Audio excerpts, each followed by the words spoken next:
Think about the last time someone left you out. Maybe it was a group chat you were removed from. Maybe it was a party you heard about after it happened. Maybe it was a meeting you were not invited to. Whatever it was, you felt it in your chest, like something was taken from you. Now imagine that feeling is not embarrassment. Imagine it is your body telling you that you are about to die. Because for 99% of human history, that is exactly what it was. You are about to discover what happened to the humans who were pushed out, what their bodies felt, what their minds did, and why the pain you feel when someone ignores you is not weakness. It is one of the oldest survival alarms your species has ever built. Your ancestors lived in groups of between 20 and 150 people. That number is not random. Anthropologist Dunbar spent years analyzing the size of human social groups across hundreds of cultures and found that the human neocortex, the thinking part of your brain, can maintain meaningful relationships with roughly 150 people at a time. Beyond that, the cognitive load becomes too heavy. The group fractures. This number, now called Dunbar's number, has appeared consistently in hunter-gatherer bands, ancient villages, military company sizes, and even modern workplace teams. That group of 150 people was everything. It was your food supply, your shelter, your protection against animals that could kill you in seconds, your medical care, your warmth on the nights when the temperature dropped fast enough to kill anyone sleeping alone. You did not survive outside the group. The predators were real and food was uncertain, and injury without help meant a slow end in the dark. Being cast out was not punishment, it was a sentence. So what actually happened when someone was removed? The process was rarely sudden. Anthropologist Christopher Bohm,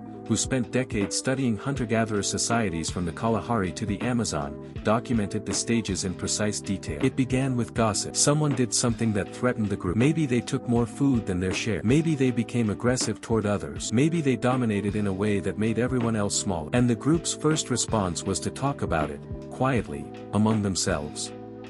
Gossip in ancient human groups was not trivial. It was enforcement technology. Before written law, before courts, before police, gossip was how groups identified threats and coordinated a response. Researchers estimate that approximately 60 to 65% of all human conversation, across cultures, involves social information about other people. This is not coincidence. It is a system that evolved specifically because groups needed a way to manage individuals who threatened the collective. If gossip did not work, the group moved to ridicule, public mockery. The offending person was made the subject of jokes, of exaggerated imitation, of collective laughter that made clear they had crossed a line. This was deliberate. Humiliation is one of the most powerful social tools a group possesses, because it costs the target something they cannot get back easily: status. And in a world where status determined how much food you received, how much warmth was shared with you, and whether people would risk themselves to help you, status was not abstract. It was survival currency. If ridicule failed, the group went silent. And silence was the beginning of the end. Psychologist Kipling Williams at Purdue University spent more than 2 decades studying what happens to the human brain when it is ignored. He developed an experiment called cyberball,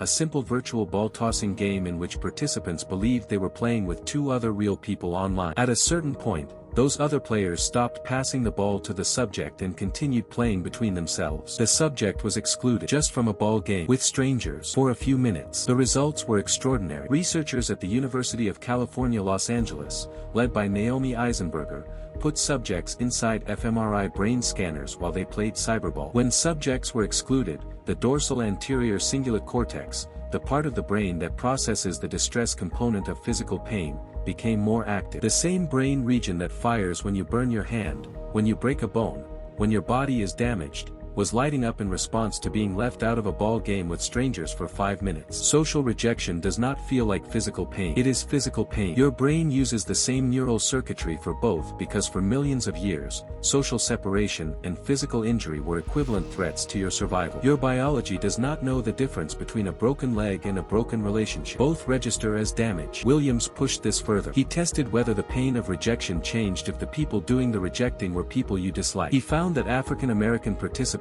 felt the same pain of rejection when the people excluding them were identified as members of the Ku Klux Klan. He tested whether money could compensate for the pain. Participants who earned cash when rejected still reported the same distress. He could not find a single condition that reliably eliminated the pain of ostracism. Because that pain is not about the specific situation. It is about the alarm. Deep in your nervous system, there is a detection mechanism that evolved specifically to monitor your social standing within your group. Researchers have proposed calling this the sociometer. It runs continuously, measuring signals from the people around you, tracking whether you are included or beginning to be excluded. The moment it detects movement toward exclusion, it sends a signal to your conscious brain, and that signal feels exactly like physical pain, because in the environment where it evolved, social exclusion was one of the most dangerous things that could happen to a body. Your ancestors who felt that pain strongly and responded to it immediately were the ones who corrected their behavior, repaired their relationships, and stayed inside the group. The ones who did not feel it, or did not respond to it, drifted toward the edge. And at the edge, the probability of death increased sharply. So what happened to the ones who crossed the final line? If gossip and ridicule and silence did not work, the group had one remaining option. Bohm's research shows that hunter-gatherer groups across cultures used a remarkably consistent final escalation. The entire group, together, would turn their back on the individual. Not violent, not immediate, just a collective withdrawal of all attention, all cooperation, all warmth. In small bands where everyone was visible to everyone else, this was devastating. You were present in the camp but functionally invisible. No one shared food with you. No one sat beside you at the fire. No one spoke to you or acknowledged your existence. This is what Kipling Williams called social death. The person was physically present but socially non-existent. And the body responded accordingly. Research on the physiological effects of social exclusion shows that people who are ostracized experience elevated cortisol levels, the stress hormone your body produces when it perceives a threat to survival. Their immune function drops. Their sleep disrupts. Their body temperature,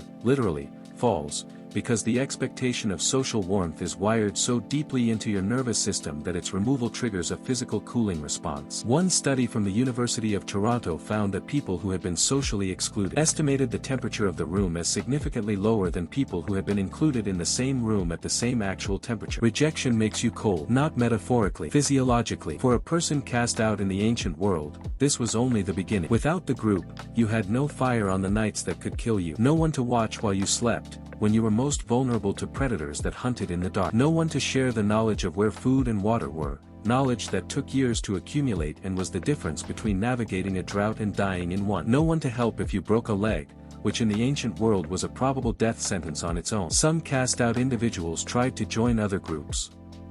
Evidence suggests this happened, but entry into an established group was dangerous. You were an unknown quantity. You had no shared history, no established trust, no record of reciprocity that the new group could evaluate. You would start at the absolute bottom of every hierarchy. You would receive the smallest share of food, the least protection, the coldest sleeping position. You might be useful enough to keep. You might not. Others apparently chose to attempt solitary survival. We know this from the archaeology. Ancient skeletal remains have been found with healed injuries that would have been impossible to survive alone. Fractured femurs, jawbone breaks, cranial damage. These required weeks of immobile recovery, regular feeding, wound care. Someone helped. Which means these individuals were inside a group that valued them enough to invest significant resources in their survival. They were not alone. They were cared for. The ones who were alone, who had no one when the injury came, simply did not survive to leave a skeleton with healed bones. They left nothing at all. The ones who stayed inside the group and were cared for lived. The ones outside did not. That is not history. That is the algorithm your nervous system is still running right now. When someone does not text you back for 3 hours and you feel that tightening in your chest,